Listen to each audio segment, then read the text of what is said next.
नमस्ते, मैं हूँ राहुल और आप देख रहे हैं मेरा रुख।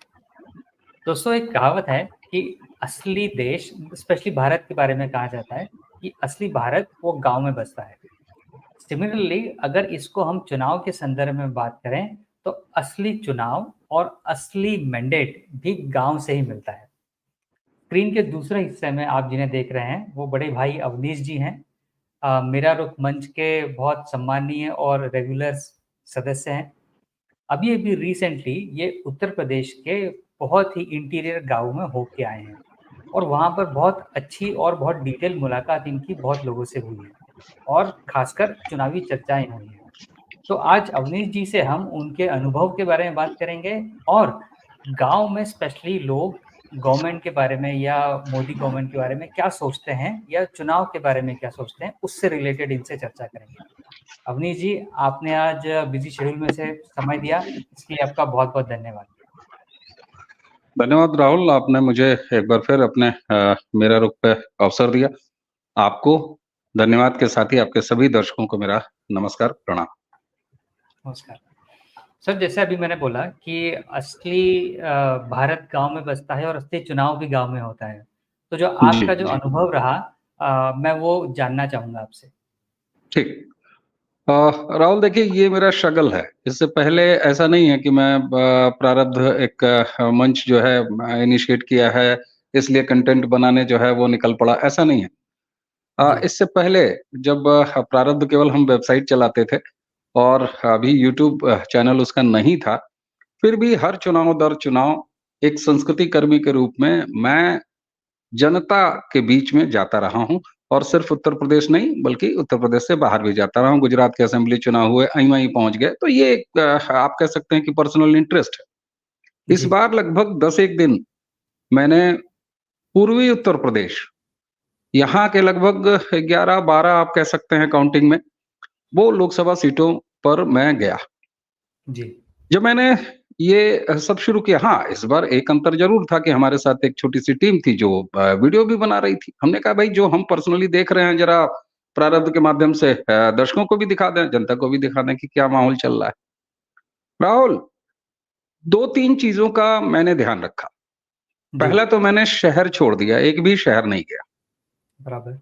कस्बे भी हमने अवॉइड किए। कोशिश ये किया कि कस्बों के आस-पास जो गाँव हैं या थोड़े से इंटीरियर जहाँ तक गाँव हैं, वहाँ चला हाँ, जाए। एक चीज़ का और मैंने जी, ध्यान रखा, मैंने किसी अपने परिचित को, किसी जानने वाले को ये फ़ोन नहीं किया या कोई ऐसा लोकल रिसोर्स को कॉन्टैक्ट में नहीं रखा हुँ, कि साहब हम आ रहे हैं, हमको ज़रा कोई एक पंचायत दिखा दीजिए, एक है जहाँ लोग इकट्ठे हों, वहाँ हमको हुँ, बैठवा दीजिए और हम बातचीत हुँ, करेंगे।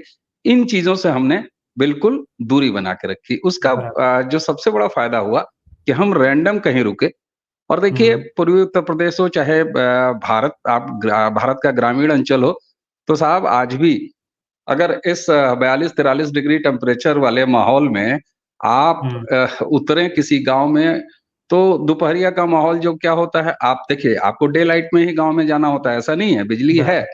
लेकिन रात में हुँ, लोग अपना अंधेरा ढलते ही लोग अपने-अपने काम में जुट जाते हैं, फिर आप बहुत अच्छा वीडियो भी नहीं बना सकते, तो ये सब था तो जी, आपको डे लाइट में जाना होता है।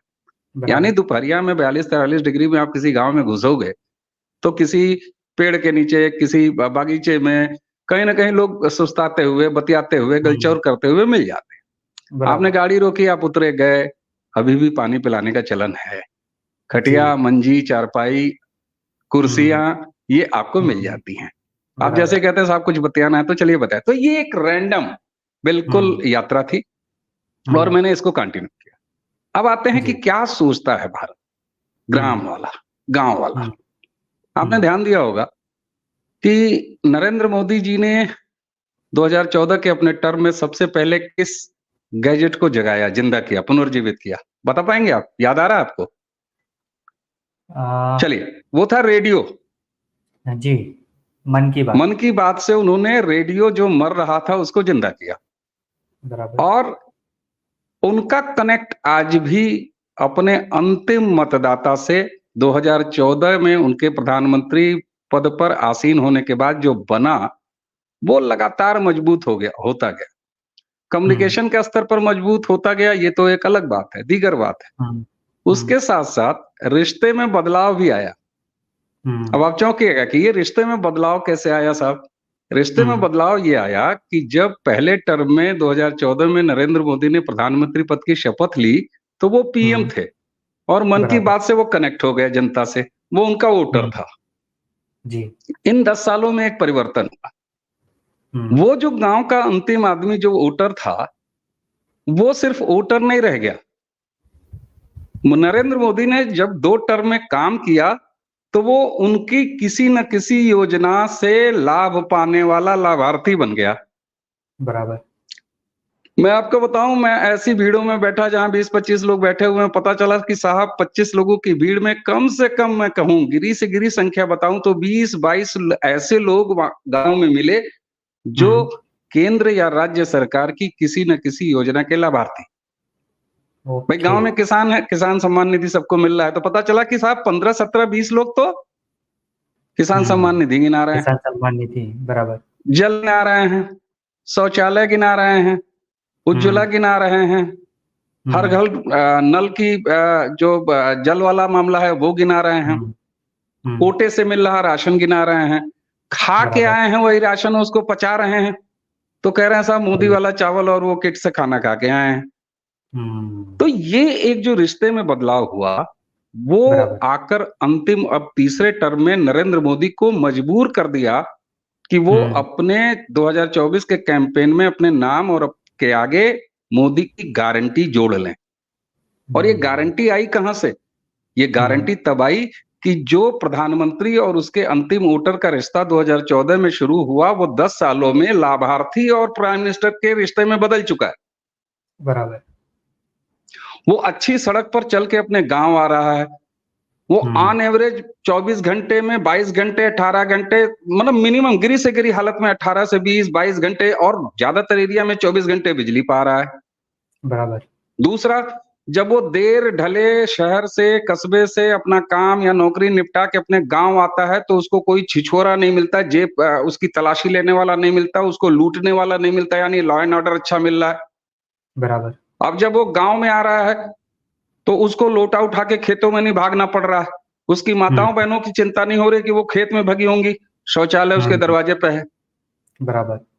पानी उसके दरवाजे पे है। तो साहब ये बताइए, जिसने 10 सालों में ग्रामीण भारत का जीवन इतना आसान और सुविधाओं से युक्त कर दिया, हुँ, तो वहां पर अगर मेरे जैसा आदमी ये पाता है कि दरअसल ये चुनाव ऐसा है, इसके बारे में लोग कह रहे हैं बड़ा खामोश चुनाव। हुँ, खामोश है राहुल, बिल्कुल खामोश हुँ, चुनाव। जानते हैं खामोशी कब होती है?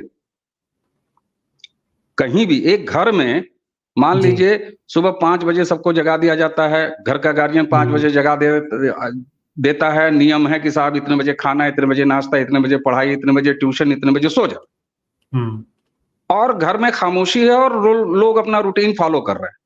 हुँ, इसका क्या मतलब है? लोग उस समृद्धि है। बने हुए नियम से संतुष्ट हैं और उसको जारी रखना चाहते हैं, सबकी सहमति है। बराबर, ठीक? बराबर। तो वोटर के बीच में खामोशी इसी बात को लेके है कि जो कुछ चल रहा है वही चलते रहना चाहिए 4 जून के बाद। हुँ, जिसको मैं कहता बराबर। हूं कि वोटर यथास्थिति बनाए रखना चाहता है। स्टेटस को हुँ, शुड बी मेंटेन्ड। बराबर। मुझे कई जगह, हालांकि मतलब ये कितना वाजिब है सार्वजनिक प्लेटफॉर्म पे कहना, लेकिन मैं हुँ, उसका डिस्क्लेमर के साथ उस चीज को कहूंगा। कई हुँ। जगह ऐसा लगा कुछ लोग ये कह देना चाहते हो जैसे कि ये चुनाव हुँ। हो ही क्यों रहा है 2024 का। मैं इसमें नहीं जाऊंगा कि ये लोकतंत्र के लिए कितना अच्छा है कितना बुरा है, लेकिन जमीन पे ये हाल है। गैर बराबर, जरूरी चुनाव लग रहा है। माहौल बराबर। कुछ इस तरह का है कि अगर हुँ, बैलेट पेपर से चुनाव हो तो इमेजिन कर लेते हैं, हुँ, मतदाता ने, ग्रामीण भारत के वोटर ने बैलेट पेपर लिया है, उस पर हुँ, मुहर लगाई है और हुँ, उसको अपने घर की एक अलमारी में रख दिया है। जिस दिन हुँ। उसके यहाँ मतदान की तारीख आएगी, उसने बस इतना करना है, वो स्लिप ले जानी है और बैलेट बॉक्स में डाल देना। सही बात है। इतने इत्मीनान में और इतने ज्यादा विश्वास के साथ वोटर बैठा हुआ है। तो बराबर। बदलाव जब नहीं होना होता है, तो माहौल में खामोशी होती है, शांति होती है, हुँ, क्योंकि हुँ, सारा कुछ निर्णय वो कर चुका है। एक स्थिति और है, हर सीट पर नरेंद्र मोदी खुद उम्मीदवार है। अब मैं फिर ये बात जब कह रहा हूं तो मैं नहीं जानता कि इसको ये बहस एक दूसरी बहस हो सकती है कि लोकतंत्र के लिए कितना अच्छा है, कितना बुरा है, प्रेसिडेंशियल फॉर्म है, दिस है, दैट है। मैं अभी इस पे नहीं जा रहा हूं। लेकिन जो चावल मिला है जमीन पर, वो चावल तो आपको चखाऊंगा। बराबर। नरेंद्र मोदी एक प्राइम मिनिस्टर और उनकी सरकार, उनकी पार्टी 2024 के तीसरे टर्म के लिए चुनाव, और उसके बीच में वो, उसके अंतिम में वोटर, उसके बीच में किसी की जगह ही नहीं है। बराबर। वोटर अपने लोकल सांसद से, अगर वो मौजूदा सांसद है, बीजेपी का ही सांसद है, फिर उम्मीदवार है, उससे भारी नाराज हैं, उनके प्रति गुस्सा है, बराबर। तमाम तरह की शिकायत है। लेकिन अगर आप ये कहें कि साहब आपके सांसद जी, मालूम है जनता तिलमिला के कहती है, अच्छा ठीक है उनका नाम मत लीजिए, नहीं तो कुछ ऐसा बोल देंगे कि आपका वीडियो खराब हो जाएगा। लेकिन जब वोट की बात करिए तो वो कहते हैं साहब दिल्ली नहीं गड़बड़ होना चाहिए। अब आपको एक उदाहरण बताता हूँ। एक गांव था संत कबीर नगर लोकसभा का जी। मैं वहां ऐसे बातचीत हो रही थी, और बातचीत होते होते ये हुआ कि साहब अच्छा आपको तो सम्मान निधि मिल रहा है, आपको फलाने मिल रहा है, ढिकाने मिल रहा है। तो वहां एक बिल्कुल मजदूर, जो वाकई में मजदूर था, जिस दरवाजे पे मैं बैठ के बात कर रहा था उसी के बगल में एक कंस्ट्रक्शन चल रहा था, वहीं पर वो मजदूरी कर रहा जी। वो भी आके बैठ गया, कैमरा वैमरा देख के, और इतनी सारी भीड़ और बातचीत हो रही तो बैठ गया। मैंने उनसे पूछा, वो क्रम में मैं पूछ रहा था कि भाई आपको घर मिला, आपको ये मिला, आपको वो मिला? तो उसने कहा कि नहीं साहब हमको घर नहीं मिला। हमने कहा अच्छा क्यों नहीं मिला? तो बोले एक्चुअली क्या हुआ कि पूरे टोले में, पूरे जो हमारा टोला है उसमें लोगों को मिला मिला मिला, हमारा नंबर नहीं आया। उसने भोजपुरी लैंग्वेज में कहा, मैं भोजपुरी नहीं उसको हिंदी में कह रहा हूँ। उसने कहा हमारा नंबर नहीं आया। तो हमने कहा फिर ये तो नरेंद्र मोदी की सरकार ठीक नहीं है। बोले ना ना, तीसरी बार हम फिर उनको वोट देंगे। हमने कहा क्यों दोगे जब तुमको घर नहीं मिला? बोले मिलेगा ना तीसरी बार जब आएंगे तो। ये भरोसा, ये भरोसा है। कई जगह ऐसा है राहुल कि लोगों को अपने लोकल सांसद, जैसा मैंने कहा कि लोकल उम्मीदवार से नाराजगी है, विधायक से नाराजगी है, लोकल स्टेट की लीडरशिप से नाराजगी है, अधिकारियों से नाराजगी है, सब कुछ नाराजगी है। वो ये भी मानता है वोटर कि सब कुछ बहुत अच्छा अच्छा है, एकदम सब कुछ नहीं हो गया है, सारी चीजें पूरी नहीं हो गई हैं, लेकिन उसी के साथ उसको यह भी भरोसा है, और आपको वो उल्टा भरोसा दिलाता है कि देखिए साहब पिछले 10 सालों में बहुत कुछ धीरे-धीरे अच्छा से अच्छा और अच्छा, बहुत अच्छा हुआ है। अगले 5 साल और नरेंद्र मोदी जी रहेंगे तो ये सिलसिला और आगे बढ़ेगा। यानी यहाँ पर आती है मोदी के प्रति विश्वास, ब्रांड मोदी में लोगों का भरोसा कि मोदी जो कहते हैं वो करते हैं। हाँ ठीक है, समय लगेगा, क्योंकि एक चीज़ बताएँ, गाँव का वोटर बड़ा समझदार आदमी होता है, बहुत समझदार आदमी होता है। कई जगह लोगों ने कहा कि हमने कहा जैसे छेड़ने के मूड में कि कुछ तो निकल के आए, जरा देखते हैं वीडियो भी तो कुछ इंटरेस्टिंग बने, वरना लोग कहेंगे ये तो प्रायोजित है, आप जो है संघियों के गांव में पहुंच गए, भाजपाइयों के गांव में पहुंच गए, पहले से प्लान करके पहुंच गए। मैंने छेड़ने की भी कोशिश की कि नहीं साहब देखिए ये तो कुछ तो कमी। बोले साहब देखिए ऐसा है ना, हमारे यहाँ घर में 5 आदमी, 8 आदमी, 10 आदमी, 15 आदमी का परिवार है, वहां भी किसी न किसी बच्चे की फीस 1 दिन, 2 दिन, 4 दिन लेट हो जाती है। करोड़ों का देश है, और सबको वो गांव वाले ऐसे कहते हैं, अरे मोदी को सब पूरा देश ना देखना है जी। लेकिन हो तो रहा है। उस मजदूर ने भी कहा कि मेरे टोले में लगभग मकान बन गए, 3-4 आदमी का हम लोगों का नहीं बना है। यानी उसको पता है कि विकास का काम हमारे दरवाजे तक पहुंच चुका है, मेरा नंबर आए। अच्छा, ये भरोसा कहां से है? ये भरोसा वहां से है कि जहां न जाति, न धर्म, न क्षेत्र देख के किसी लाभार्थी को उस सरकारी योजनाओं का लाभ दिया जा रहा है।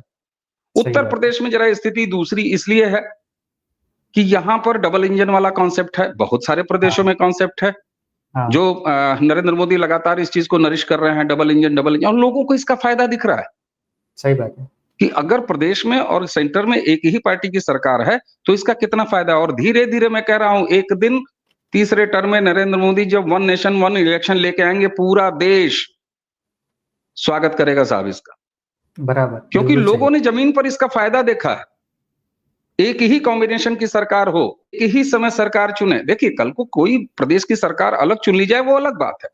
जी। अब आते हैं कि कैसे नरेंद्र मोदी ब्रांड में लोगों का भरोसा बना हुआ है और कैसे दूसरे पर भरोसा नहीं हुआ है। 3-4 जगह मैंने कोचने का कोशिश किया, कुरेदने का कोशिश किया। मैंने कहा देखिए साहब, राहुल गांधी जी जो हैं, हुँ, वो 1 लाख रुपया हाथ में गड्डी लिए घूम रहे हैं और पहली महिला जैसे दिखेगी उसके बटुए में वो 1 लाख रुपया डाल देने वाले। हुँ, 1 लाख रुपया कम नहीं होता है। मैंने हुँ, चिढ़ाया भी, मैंने कहा आप 6,000 किसान सम्मान निधि लेके और नरेंद्र मोदी के नाम का बाजा बजा रहे हैं। राहुल हुँ, गांधी 1 लाख रुपया दे रहे हैं। मालूम है हुँ, आपको क्या मिला मुझे? अच्छे-अच्छे विमर्शकर्ता इस चीज़ को ध्यान में नहीं रखेंगे। छूटते ही हुँ। सामने वाला बोला 70-80 हज़ार तो 19 में भी देने के लिए कहे थे। इस बार 1 लाख रुपया दे रहे जी, हैं। जी। बहुत लेकिन 1000 की वो बात सिर्फ करी थी बोल उन्होंने। रहे हैं, वो देंगे नहीं। ये जो हुँ, एक बड़ा फ़र्क है कि जी, विपक्ष बोल रहा है, करेगा नहीं। नरेंद्र मोदी 10 साल कर चुके हैं, वो काम आगे जारी रखेंगे। ये बहुत बराबर। बड़ा फ़र्क है। और ये है ग्रामीण भारत जिसने पहले ही डिसीज़न ले लिया है। एक जुमला मैं फिर दोहरा देता हूँ, ये हुँ, ऐसा चुनाव मैं अपनी ज़िंदगी में देख रहा हूँ। मैंने बड़े चुनाव कवर किए हैं, अलग-अलग हुँ, कभी संस्कृति कर्मी के रूप में कवर किया है, कभी मैंने प्रशासकीय भूमिका में भी कवर किया है, कभी अपने पत्रकारिता की भूमिका में भी कवर किया है, कभी स्ट्रेंजर के तौर पे कवर किया है। बराबर। राहुल, आपको बताऊँ, ये ऐसा चुनाव है, मैं फिर दोहरा रहा हूँ, जिसमें प्रधानमंत्री और उनके वोटर के बीच में किसी की जगह नहीं है। हम आप जैसे विमर्शकर्ताओं की जगह नहीं है। अरे और तो और छोड़िए, वहाँ के लोकल कैंडिडेट की जगह नहीं। हुँ, बराबर, अब आप इसको जो कह लीजिए। सही बात है। मैं आपकी बात में एक बात ऐड करना चाहूँगा। जो आपने अंतिम लाभार्थी की बात कही, इसी से रिलेटेड मैं एग्ज़ाम्पल यहाँ पर एक कोट करना चाहूँगा। हमारे घर पे सहायता करने के लिए 2 दीदियाँ आती हैं, जो कि घर में मम्मी और सबकी बाकी दूसरों की सहायता करने के लिए आती हैं। अ, वो ट्रेडिशनली कांग्रेस वोटर्स हैं, राइट? तो उनसे यूजुअली थोड़ा बहुत मेरी बात हुई, चर्चा हुई कि दीदी आप किसको वोट देते हैं या किसकी तरफ आपका रुझान है या झुकाव है? तो बोले भैया हम तो फूल को देंगे। तो मैंने उनसे पूछा कि दीदी क्यों? आप तो पंजे को देते हो, हाथ को देते हो। तो बोले भैया हम देते थे, पर बोले अब तो हम फूल को देंगे। तो मैंने कहा क्यों, ऐसा क्या कर दिया फूल ने आपके लिए? तो बोले भैया देखो, हम पहले है ना झोपड़ी में रहते थे, जो कि हमारे घर के पास में कुछ झोपड़ियाँ थी, वहाँ पर वो लोग रहते थे। बोले अब हमको है ना पूरी एक 10 माला बिल्डिंग बन गई है और उस बिल्डिंग में हमारा एक बेडरूम का फ्लैट है। अब हम वहाँ पर रहते हुँ, हैं, हम झोपड़ी में नहीं रहते। दूसरा, हमको है ना चूल्हे में खाना नहीं बनाना पड़ता, हमारे घर पे गैस आ जाता है। और सबसे इम्पोर्टेंट बात जो उन्होंने कही, वो ये कही कि बोले भैया हमारे जो हस्बैंड है, उन्होंने मर्द शब्द यूज़ किया। बोले जो हमारे मर्द हैं उनकी तबीयत खराब हो गई थी, उनका पेट का ऑपरेशन हो गया था। तो वो ऑपरेशन में हमको एक भी पैसा नहीं लगा। हमने एक वो हुँ, कार्ड दे दिया वहाँ पे तो हमारा काम हो गया। तो हुँ। जब ये चीज़ें अंतिम लाभार्थी तक बात पहुँचती है, तो वो चीज़ें ऑटोमैटिक वोट में कन्वर्ट होती है। बिल्कुल राहुल, एक चीज़ और अब यहाँ जी। पर बताऊँ आपको। ये जो लाभार्थी वर्ग है, अब इसको मैं वोट बैंक कहना शुरू किया हूँ। हुँ, और ये एक ऐसा वोट बैंक है, जिसकी तासीर बड़ी निराली है। और इसलिए मैं कहता हूँ कि ये बहुत लंबे समय तक भारत में राजनैतिक बदलाव को जारी रखेगी और ये बदलाव होता चला जाएगा इसी तरीके से। उसकी हुँ, जानते हैं वजह क्या है? ये जो एक बड़ा वर्ग लाभार्थी का तैयार हुआ है, इसकी सबसे बड़ी हुँ, विशेषता ये है कि ये जातीय बंधन से बाहर है। बराबर, ये मजहब और धर्म के बंधन से बाहर है, बराबर, आयु के बंधन से बाहर है, जेंडर के बंधन से बाहर है। बराबर। पहला हिंदुस्तान में कोई ऐसा वोट बैंक तैयार हुआ है जो न किसी जाति का है, जो न किसी मजहब का है, जो न किसी आय वर्ग का है, जो न किसी आयु वर्ग का है, जो न किसी जेंडर वर्ग का हुँ, है। लाभार्थी में महिला भी है, लाभार्थी में बच्चा भी है, लाभार्थी में बूढ़ा भी है, लाभार्थी में रमेश भी है, लाभार्थी में अब्दुल भी है। बराबर, जाति बिल्कुल सही। में अगर शौचालय मिला है तो पंडित जी को भी मिला है, ठाकुर साहब को भी मिला है, वैश्य साहब को भी मिला है, हरिजन को भी मिला है, और जो और जातियां हैं, गरीब से गरीब या अमीर से अमीर, उन सबको मिला है। बराबर। यानी ये जो वोट बैंक नया बना है लाभार्थी का, सरकारी योजनाओं का, इसमें वो सारे मिक्स हैं, इसलिए हुँ, लॉन्ग लास्टिंग है। सही बात है। MY कॉम्बिनेशन कोई नहीं है, हुँ, कोई केवल मुस्लिम वोट बैंक का कॉम्बिनेशन नहीं है, सही बात। कोई कोई दलित का कॉम्बिनेशन नहीं है, कोई कहीं केवल सवर्ण का कॉम्बिनेशन नहीं है। तो ये ऐसे भारत की खिचड़ी है कि जो परमानेंट शिफ्ट हुई है और लॉन्ग लास्टिंग है। हुँ, इसलिए प्रधानमंत्री 2024 में चुनाव से पहले जाते हैं और 2047 की बात करते हैं, सही बात है। क्योंकि ये 10 साल में ये काम करके दिखा चुके हैं वो। बराबर। और ये इतना मजबूत वोट बैंक है कि जिसने अपने जीवन में कुछ पाया है सरकार से। नरेंद्र हुँ, मोदी की सरकार ने उसको कुछ दिया है। 35 साल गरीबी हटाओ का नारा नहीं लगाया है। सही बात है। उसके जीवन में कुछ न कुछ सुगमता आई है। और मजे की हुँ, बात है, ये इंडिविजुअल लाभार्थी है। और हाँ, मैंने जो उदाहरण दिया कि इंडिविजुअल लाभार्थी जब आगे निकल रहा है अपने, जो उसको जो एक, अब मान लीजिए किसान सम्मान निधि किसी को मिला, वो अपने खेत से जब बाहर निकल रहा है तो वो हुँ, ट्यूबवेल की बिजली पा रहा है, हुँ, वो बराबर। अच्छी सड़क पा रहा है, वो हुँ, बेहतर लॉ एंड ऑर्डर पा रहा है। हुँ, वो कोरोना के समय उसको याद है। और एक चीज हुँ, बताएं, हुँ, मजे की बात यह है कि पूरा ग्रामीण भारत, यह हमारे सनातन धर्म की विशेषता है राहुल, हुँ, कि आप कितना भी लोग कहते हैं ना कि ये राम मंदिर चुनावी मुद्दा है, चुनावी मुद्दा है, भाजपा इसको चुनावी मुद्दा बना रही है। अरे साहब, आप चले जाइए, कुरेदते हुए थक जाइएगा, बहुत हुँ, कुरेदिएगा, तो गांव के लोग जानते हैं क्या कहते हैं? अरे हुँ, साहब, वो तो हमारे मन में बसे। सही पता बात। सबको है किसने बनाया है, कैसे बना है और कैसे बन पाया है, हुँ, लेकिन वोट का मुद्दा उसको खुद हुँ, गांव का हुँ, मतदाता नहीं बनने दे रहा है। जान हुँ, सब रहा है। और इसीलिए मैंने सही बात। कहा कि वो पहले ही मन बना के बैठा हुआ है। वो सब जान रहा है कि कौन हमारे लिए क्या करके आ रहा है। बराबर। एक घटना आपको बताऊं, जी, वेस्ट बंगाल में मेरे एक मित्र हैं, उनसे लगातार बात होती है, हमारे चैनल पर उनके वीडियोस भी हैं। मैंने जी। उनसे पूछा कि भाई, ममता बनर्जी की सरकार एक काम बड़ा गलत कर रही है। वो सरकार के जो केंद्र सरकार की योजना है उसका नाम बदल के या उसकी पैकेजिंग बदल के इस तरीके से पेश कर रही है कि जैसे वो स्टेट गवर्नमेंट ममता सरकार की योजना हो। हुँ, हुँ, बोले हाँ दादा, ऐसा हो रहा है। हुँ, लेकिन हमने कहा क्या लेकिन? बोला हुँ, जनता पब्लिक सब जानती है। बराबर। ये बहुत बड़ा फर्क आया है, और इसकी आदत खुद नरेंद्र मोदी ने 2014 में लगा दी थी, जब उन्होंने जनता से सीधे बात करना, सीधे कम्युनिकेट करना शुरू किया था। इसीलिए सही मैं बात। कहता हूं, यही वो सारी वजह हैं कि mister Narendra Modi, prime ministerial hmm, candidate, अपनी पूरी टीम के साथ हुँ, 2024 के चुनाव लड़ रहे हैं हर लोकसभा सीट पर, लेकिन उनके और वोटर के बीच में किसी की कोई जगह नहीं। सही बात। सर मेरे अंतिम 2 छोटे-छोटे सवाल है आपसे। एक तो ये चीज़ कि आपको ऑफ द कैमरा कोई अलग व्यू मिला और दूसरा ये कि जब इतनी सारी चीज़ें फ़ेवरेबल कंडीशन में है तो फिर यूपी में लो वोटर टर्नआउट क्यों है? मेरे ख्याल से आपसे ही बात करते हुए ये मैं लो वोट परसेंटेज पहले ही बता चुका हूँ। पहले तो वोट परसेंटेज कोई लो नहीं है। हुँ, जो अंतिम फिगर्स अब तक के 4 राउंडों की आई हैं, उसमें कोई ऐसी बात है नहीं। ओके।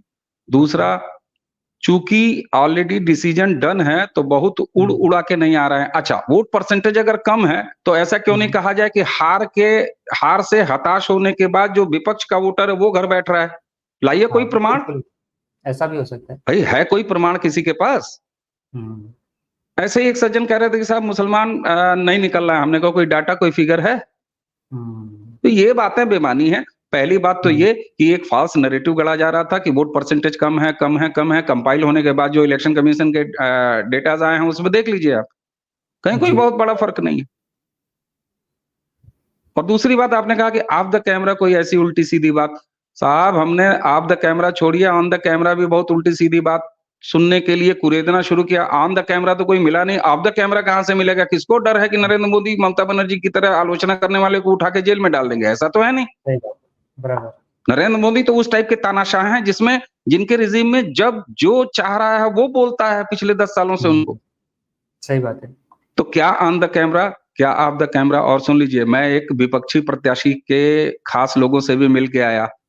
वो लोग हुँ। भी कह रहे हैं हम लोग टाइम पास कर रहे हैं। अब क्या बुलवाएँगे हमसे? सही बात है। बराबर सर, आपने बड़ी ही अच्छी और सरलता से सारी चीज़ें बताई, समझाई और इनफैक्ट जो आपकी वीडियोज़ थे वो मैंने भी देखे और जो आपने शब्दशः शब्द जो चीज़ें बताई वो मैंने उन वीडियो में अनुभव भी करी। इसलिए मुझे लगा कि इससे रिलेटेड और क्या आपके एक्सपीरियंस रहे वो आपसे बात की जाए। आपने बताई, शेयर किया इसके लिए बहुत-बहुत धन्यवाद। और इस चुनावी सरगर्मी में फिर से किसी न किसी इंटरेस्टिंग टॉपिक के साथ आपसे जुड़ने की कोशिश करेंगे। तब तक के लिए बिल्कुल साहब, बहुत-बहुत बिल्कुल मेरा प्रयास रहेगा। आपको एक बार पुनः धन्यवाद, आपके सभी दर्शकों को नमस्कार, जी, प्रणाम। नमस्कार।